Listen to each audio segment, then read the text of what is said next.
Tout d'abord, on se retrouve dans un endroit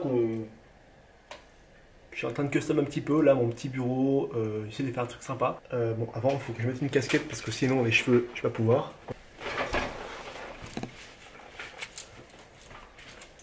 Bon, aujourd'hui je vous le cache pas, c'est une vidéo, c'est pas vraiment un vlog, c'est plus une vidéo que j'ai écrite. J'ai voulu faire ça un peu propre, du coup j'ai pris le temps de l'écrire parce que c'est une vidéo qui me tient à cœur depuis super longtemps et je me suis enfin dit, vas-y Thomas, fais-la parce que sinon tu le feras jamais. Attendez 2 petites secondes, je reviens. Oui, parce que attends, oui, parce que bon, attendez. Avec les chaleurs, clairement j'avais un petit peu chaud. Puis je me suis regardé dans le retour, j'avais une gueule. Pour que vous compreniez mieux cette vidéo, je l'ai basée sur 4 parties différentes. Qui suis-je? Quoi montrer? Avec quoi montrer? Comment être attractif sur YouTube? Je pense que c'est plutôt pas mal. C'est parti.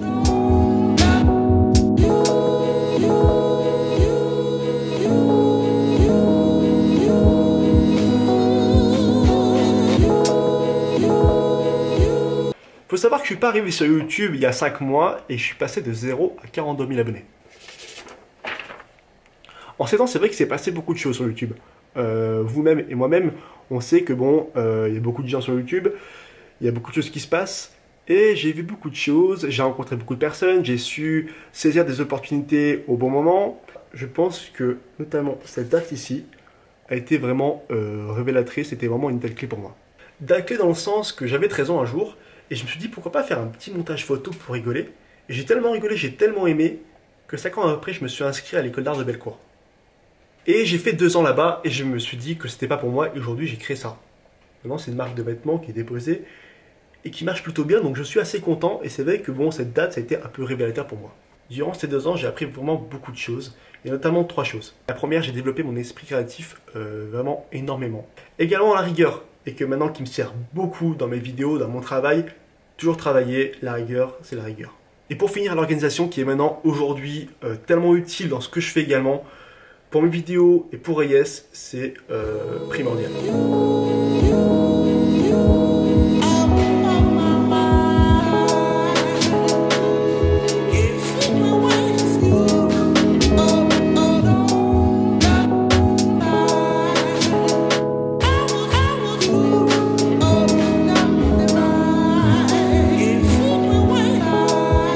C'est maintenant qu'on passe à la deuxième partie, quoi montrer, qu'est-ce que je dois montrer dans mes vlogs, il y a plein de choses que tu peux montrer, mais on va reparler un petit peu de moi quand même.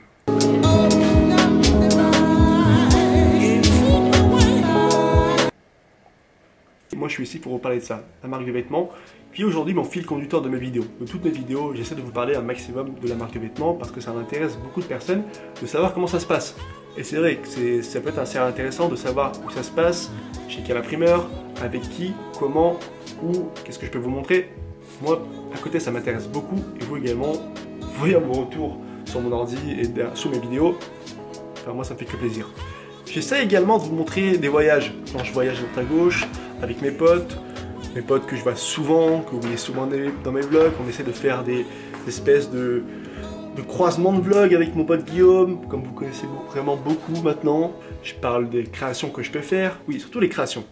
Quand je parle de création, je pense que c'est vraiment primordial pour un vlogueur de savoir créer des choses avec ses mains, avec son esprit, avec les outils qui l'entourent. Un vlogueur, si tu sais pas créer des choses, tu peux pas vlogger.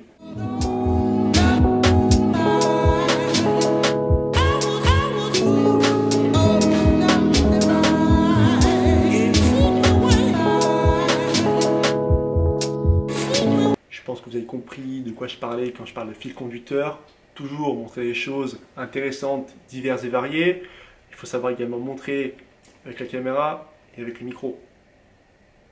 Je ne vais pas non plus faire une review sur le micro, c'est un micro très bonne qualité. Pour faire tout ce qui est voix off, tout ça, on va plus parler de ça en fait.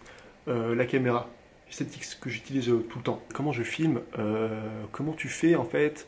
Je ne filme ni avec mon 600D ni avec celui-ci du coup, mais avec le RX100 Mark IV qui n'est pas à moi, qui est à Guillaume, qui a prêté, qui fait une qualité d'image plutôt sympa vu qu'il est beaucoup plus bon que celui-ci. Du coup, je vais vous parler de ça un petit peu. Pourquoi j'ai ça? Bon, maintenant, parlons de choses sérieuses. Pourquoi je filme avec ça, qui est tout petit, qui a pas l'air vraiment top, alors que je pourrais filmer avec un truc aussi gros comme ça, comme tout le monde fait et que je pourrais faire également. Question conne, réponse conne, j'aime les petits trucs. C'est un peu chaud à dire, ouais. On ne dirait pas, mais je vous dis quand même, ce petit truc, c'est plutôt pas mal. En termes de qualité, en termes de photos et en termes de maniabilité et d'utilisation, franchement, j'ai pas vraiment vu mieux. Première chose, cet appareil, c'est un compact. Et ouais, ok, c'est un compact, t'aurais pu prendre un hybride, mais oui, j'ai pris un compact, tout simplement parce que... Et c'est vraiment utile quand je veux filmer des choses sur le vif, vraiment, qui viennent de m'arriver tout de suite, qui arrivent à l'instant. Ça va beaucoup plus vite que je trouve qu'une caméra comme ça, qui est beaucoup plus grosse, qui prend beaucoup plus de temps, je trouve, et qui est moins adaptée. Donc du coup, cette petite caméra est vraiment superbe, il n'y a rien à dire.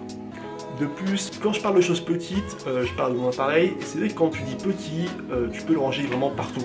Contrairement à ça, je vois mal le ranger dans une poche, on va dire. Hein. Mais bon, comme je l'ai dit, voilà, tu peux le ranger dans une poche n'importe où, dans la poche de ton jean, la poche de ton jogging, la poche de ta veste, tu peux le ranger approximativement partout. Donc c'est vraiment l'utilité parfaite.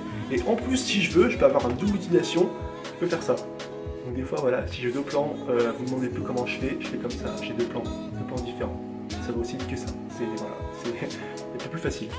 Je suis désolé, à l'heure où je vous parle, la batterie vient de me lâcher, je suis vraiment très content. Le plan a bougé du coup, je sais pas comment c'était, peut-être un truc comme ça.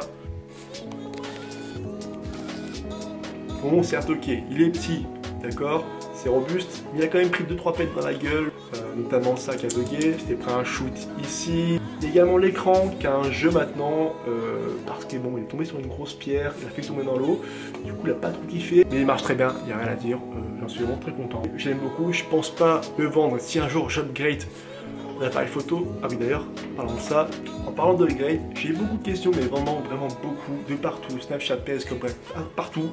Est-ce que tu comptes changer d'appareil photo? Faut savoir qu'aujourd'hui j'ai 42 000 abonnés. Je pense que en termes de qualité, je suis vraiment pas mal parce qu'il faut savoir que aujourd'hui tous les vlogueurs ont à peu près cette caméra. Cette caméra H7X qui est vraiment, enfin, qui filme vraiment incroyablement bien, qui fait des photos en 20 millions, 200 000 pixels, enfin 20 millions de pixels, voilà. Je regarde, je m'informe à peu près ce qui va sortir, ce qui ne compte pas sortir. Est-ce que je reste sur une petite caméra? Est-ce que je prends ça? Est-ce que je prends la 7S2? Aujourd'hui, je pense que je n'en ai pas vraiment l'utilité pour ce que je vous montre. Voilà, au fur et à mesure, je pense que peut-être un jour, comme ça va péter dans ma tête, je vais me dire, vas-y, go, aujourd'hui je me lève et j'achète une nouvelle caméra. Mais tout de suite, je pense que je vais rester sur ça. D'ailleurs, entre nous, en parlant de ça, si quelqu'un regarde cette vidéo qui travaille chez Sony ou Canon et qui aimerait me faire plaisir, mon adresse mail, ça reste entre nous.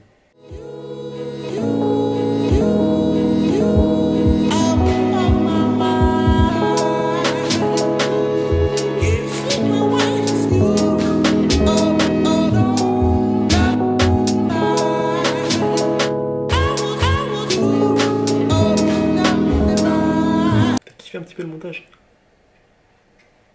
On arrive à la dernière partie. Comment être attractif sur YouTube? C'est vrai que c'est une bonne question, tout le monde se le pose. Hein. Tout le monde se pose, que tu sois au tout début jusqu'au 2-3 millions d'abonnés, comment être attractif? C'est con. C'est con à dire. Mais bon, je pense qu'aujourd'hui, si t'es toi-même, si t'as du matos, et si t'as des choses à montrer, tu peux fonctionner.